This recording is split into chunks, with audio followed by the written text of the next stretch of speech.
नमस्कार दोस्तों पूरे अकाउंटेंसी में अकाउंटिंग करने के दो बेसिस होते हैं। वहीं से हमारा एक छोटा सा टॉपिक निकल कर सामने आता है जिसका नाम हो जाता है बेसिस ऑफ अकाउंटिंग। और आज हम इस वीडियो में इसी टॉपिक को समझेंगे। ये आपको क्लास 11th में मिलेगा। तो देखिए दोस्तों, जो हमारी अकाउंटिंग करने की बेस होती है वो दो ही हो सकती है, चाहे वह एक्रूअल बेसिस हो या फिर कैश बेसिस। ठीक है, तो बात ये सामने आता है कि आखिर इन दोनों में अंतर क्या है। बात तो सही है ना कि अगर ये एक्रूअल बेसिस या कैश बेसिस हम अकाउंटिंग कर रहे हैं तो इसमें अंतर तो कुछ होगा। तो आज हम इसी अंतर को समझेंगे, सीखेंगे। तो चलिए एक एक करके हम इसके अंतर को पढ़ते हैं, समझते हैं। तो पहला जो है अंतर वो है कि एक्रूअल बेसिस में हम कैश और क्रेडिट दोनों ही ट्रांजैक्शन को रिकॉर्ड करते हैं।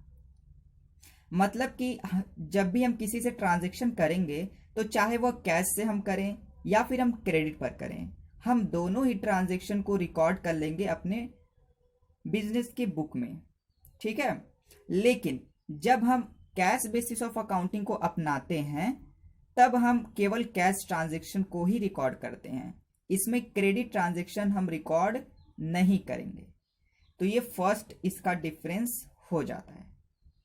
ठीक है, सेकंड की बात करें तो एक्रूअल बेसिस में हम करेक्ट प्रॉफिट या लॉस को पता कर पाते हैं। यानी जब भी हम इस बेसिस को अपनाते हैं अकाउंटिंग करने के लिए, तब उससे हमारी जो प्रॉफिट होती है वो करेक्ट निकलती है। प्रॉफिट या लॉस हमारा जो होता है वो करेक्ट निकलता है, क्योंकि आप इसमें क्रेडिट ट्रांजैक्शन भी रिकॉर्ड कर रहे हैं। क्रेडिट का मतलब कि आपने कोई सामान बेचा है तो आपका सामान तो गया है ना, तो जब इसमें गया है तो आपकी जो प्रॉफिट या लॉस होगी वो इसमें करेक्ट निकलेगी। लेकिन यहाँ अगर आपने क्रेडिट बेचा भी है तो भी आप रिकॉर्ड नहीं कर रहे हैं, तो कैसे आप कह सकते हैं कि हमारी प्रॉफिट या लॉस करेक्ट होगी। तो इसलिए हम कैश बेसिस में यह नहीं कह सकते कि हमारी प्रॉफिट या लॉस करेक्ट होगी। ठीक है, थर्ड जो है पॉइंट वो है कि accrual is recognised by companies act 2013।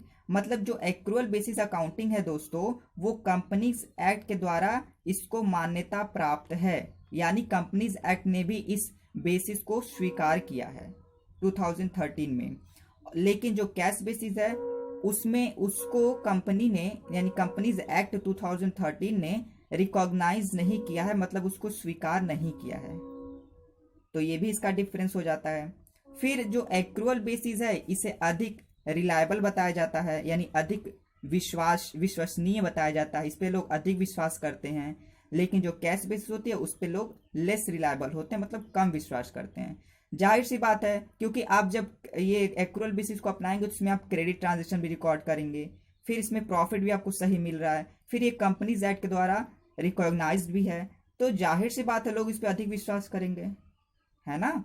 और जो हमारा कैश बेसिस है इसमें एक तो क्रेडिट ट्रांजैक्शन रिकॉर्ड हो रहा है, फिर प्रॉफिट भी करेक्ट नहीं पता चल रहा है, और तो ये कंपनीज एक्ट में रिकॉग्नाइज भी नहीं है, तो इसलिए इसको कम लोग विश्वास करते हैं इस पर। फिर जो सबसे इंपॉर्टेंट पॉइंट आ जाता है वो हो जाता है हमारा कि जो एक्रूअल बेसिस होता है उसमें जब हम फाइनल अकाउंट बनाते हैं दोस्तों, तो उस समय हमारा जो आउटस्टैंडिंग एक्सपेंस या फिर प्रीपेड एक्सपेंस होता है उसको हम उसमें एडजस्ट कर लेते हैं। जब हम balance sheet, profit and loss account, trading account बनाएंगे क्लास 11 के लास्ट चैप्टर में, तो उस समय इसको एडजस्ट कर लेते हैं। लेकिन जब हम कैश बेसिस अपनाएंगे तो इसमें हम आउटस्टैंडिंग एक्सपेंस या प्रीपेड एक्सपेंस को हम एडजस्ट नहीं करते हैं। तो सबसे पहले तो आप ये समझ लीजिए कि आउटस्टैंडिंग एक्सपेंस क्या होता है।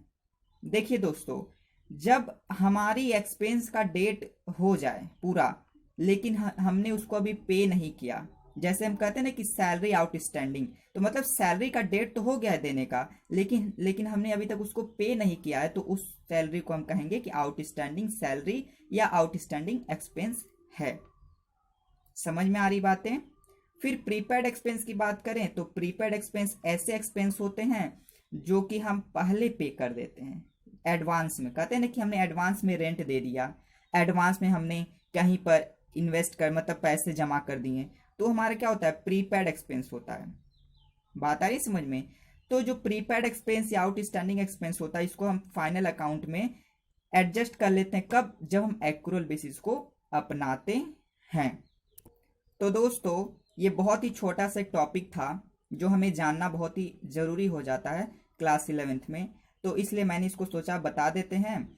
और दोस्तों ये जो एक्रूअल बेसिस होता है इसको अधिक लोग क्या करते हैं, सपोर्ट करते हैं, अधिक इसको लोग इस पे ज़्यादा अकाउंटिंग की जाती है। लेकिन कैश बेसिस बहुत ही कम कभी कभार मतलब की जाती है, ये बहुत कम जगह अपनाई जाती है, क्योंकि आप देख ही रहे हैं कि ये इसमें कितने आपको बेनिफिट मिल रहे हैं।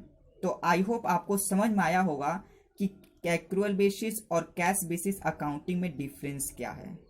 ठीक है, तो दोस्तों अगले वीडियो में हम एक नए चैप्टर के साथ आपके साथ मिलेंगे।